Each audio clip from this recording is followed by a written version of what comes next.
Hello বন্ধুরা, আজকে আমি বানাবো লাল লাল চিকেন। তো তার জন্য কড়াই বসিয়ে দিয়েছি আর দিয়ে দিয়েছি সাদা তেল। সাদা তেলটা একটু গরম হয়ে এসেছে। আমি এবার দুটো তেজপাতা দিয়ে দিলাম আর কুচে রাখা পেঁয়াজগুলো দিয়ে দিলাম।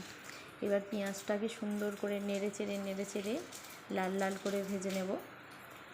পেঁয়াজ লাল লাল করে ভাজা হয়ে গেলে আমি এবার দেব টমেটোটা আমি পেস্ট করে রেখেছি, একটা গোটা টমেটো। তো টমেটোর পেস্টটা আমি দিয়ে দিলাম।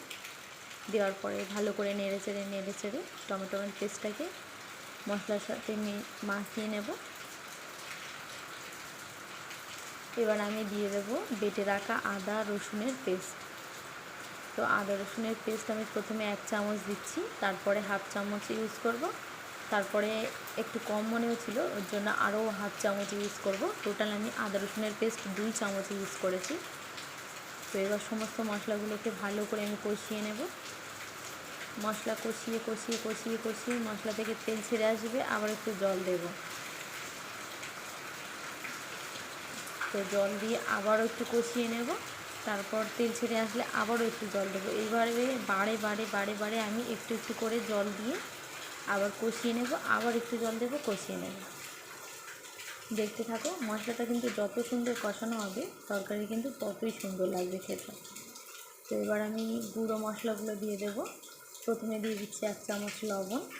এবার দিয়ে দেবো 1 চামচ ভাজা মশলার গুঁড়ো। আর এই ভাজা মশলার গুঁড়ো হলো কি জিরে, গোটা গোলমরিচ আর ধনিয়া। তো 3 রকম মশলা আমি একসাথে শুকনো খোলায় নেড়ে চেড়ে গুঁড়ো করে রেখেছিলাম। আর এবার দিয়ে দিলাম 2 চামচ ঝালের গুঁড়ো। এবার দিলাম 1 চামচ হলুদের গুঁড়ো। ঝালের তুলনায় হলুদটা একটু কমই লাগে, বেশি হলুদ হয়ে গেলে কিন্তু আবার ভালো লাগে না তরকারি। তো আমি কালারের জন্য ইউজ করছি কাশ্মীরি রেড চিলি পাউডার।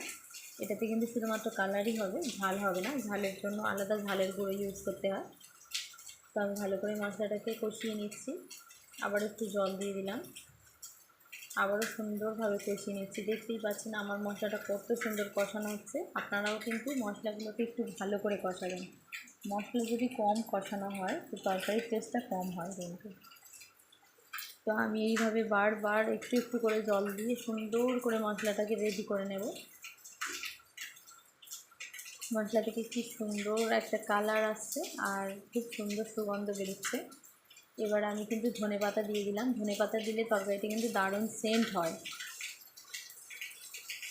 ধনেপাতা দিয়ে আবারও মশলাটাকে আমি কষিয়ে নেব। কষিয়ে নিয়ে তেল ছেড়ে এসেছে, দেখুন কত সুন্দর দেখতে হয়েছে।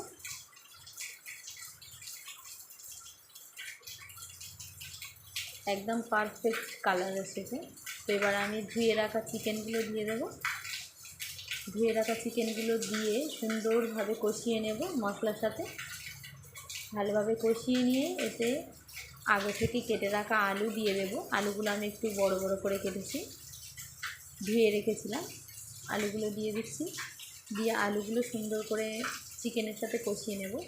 এই আলুগুলো কিন্তু আলাদা করে ভেজেও দেওয়া যায়। আলাদা করে ভেজে দিলে তার টেস্টটা আবার অন্যরকম হবে। তো আমি আজকে ভাজিনি, কাঁচাই দিয়ে দিলাম। তো এর সাথে আলু আর চিকেন সুন্দর করে কষিয়ে নেব মশলার সাথে।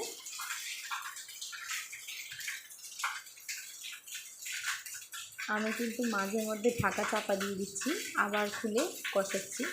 তো এইভাবে ঢাকা চাপা দিয়ে চিকেনটাকে কষালে চিকেন থেকে অনেকটাই জল বেরোয়, যার জন্য চিকেনটা অর্ধেক সিদ্ধ হয়ে যায়, বেশি আর সিদ্ধ করতে লাগে না।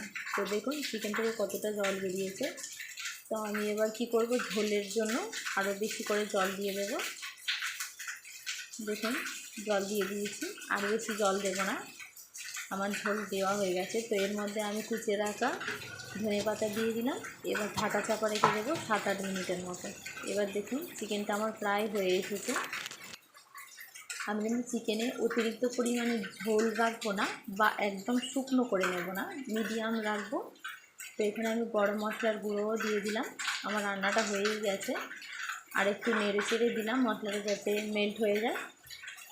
তো এবার দেখুন আমার চিকেনের লাল লাল চিকেনের ফাইনাল লুকটা কেমন হয়েছে। আপনারা ভালো লাগলে একটা লাইক কমেন্ট শেয়ার করে দেবেন।